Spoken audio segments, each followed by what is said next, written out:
माता पार्वती ने एक फूल बनकर महादेव के चरणों में आकर क्यों गिर गई? आइए जानते हैं। इस कथा में एक बार माता पार्वती और महादेव दोनों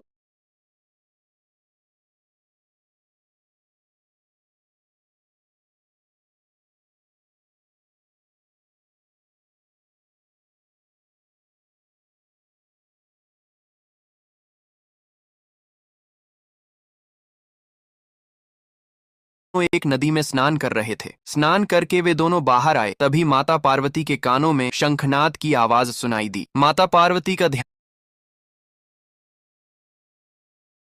भक्तों की ओर भटक गया। तब महादेव ने माता पार्वती से कहा, हे देवी, तुम्हारा ध्यान कहाँ भटक गया है? माता पार्वती ने कहा, स्वामी, लगता है मेरी भक्त मुझे बहुत प्यार से बुला रहे हैं। आज कलश स्थापना का दिन है, मुझे धरती पर जाना ही होगा। फिर माता पार्वती अपने कदम धरती की ओर बढ़ाने लगी। महादेव ने कहा, हे देवी, संभाल कर जाना। माता पार्वती अपने भक्तों की पुकार सुनते हुए तेजी से जाने लगी। महादेव उदास होकर कैलाश पर्वत पर लौट गए। माता पार्वती तेजी से अपने कदम बढ़ाती रही, तभी तेज बारिश शुरू हो गई। बारिश में चलते हुए माता पार्वती थक गईं। तब उन्हें एक नाव दिखाई दी, जिसे दौड़कर वह उस पर चढ़ गईं। नाव तेजी से चलने लगी और माता पार्वती नाव से उतरकर धरती की ओर बढ़ने लगी। फिर बारिश और तेज होने लगी। माता पार्वती मंदिर में जाकर स्थापित हो गईं, लेकिन वहां के भक्त बारिश के कारण डरने लगे और वे उनके पास आने से कतराने लगे। यह सब देखकर माता पार्वती बहुत दुखी हो गईं और रोने लगी। फिर उनका कैलाश पर्वत लौटने का समय आ गया। माता पार्वती कैलाश पर्वत की ओर लौटने लगी। वह रास्ते में सोचने लगी और बोली, मुझे क्या ऐसी गलती हो गई जिससे मेरे भक्त मुझे भला बुरा बोलने लगे और बारिश के कारण मेरे पास आने से घबराने लगे? तभी गंगा माँ प्रकट हुई और बोली, हे देवी, जब आप अपने भक्तों के पीछे जा रही थीं, इस समय भगवान महादेव को पांव छूना भूल गईं। इसी कारण तीनों लोकों में आंसुओं की वर्षा हो गई। माता पार्वती रोते हुए एक फूल के पेड़ में छिपकर बैठ गईं और एक फूल बनकर खिल गईं। तभी महादेव उदास होकर वहां से गुजरे। माता पार्वती रोते हुए फूल बनकर महादेव के चरणों में गिर पड़ी। महादेव ने उस फूल को उठाकर कहा, तुम तो मेरी पार्वती हो। माता पार्वती अपने वास्तविक रूप में आईं और बोली, हे स्वामी, मुझे माफ कर दो। मैंने अपने भक्तों की भक्ति देखकर आपके पांव छूने को भूल गई थी। इसी कारण मुझे बहुत से भक्तों ने प्रणाम नहीं किया। महादेव ने माता पार्वती के मस्तक पर हाथ रखा और बोले,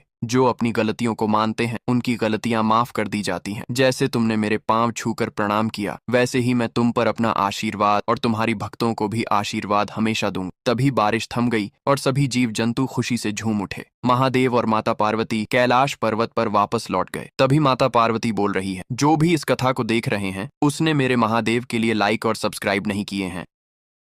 माता पार्वती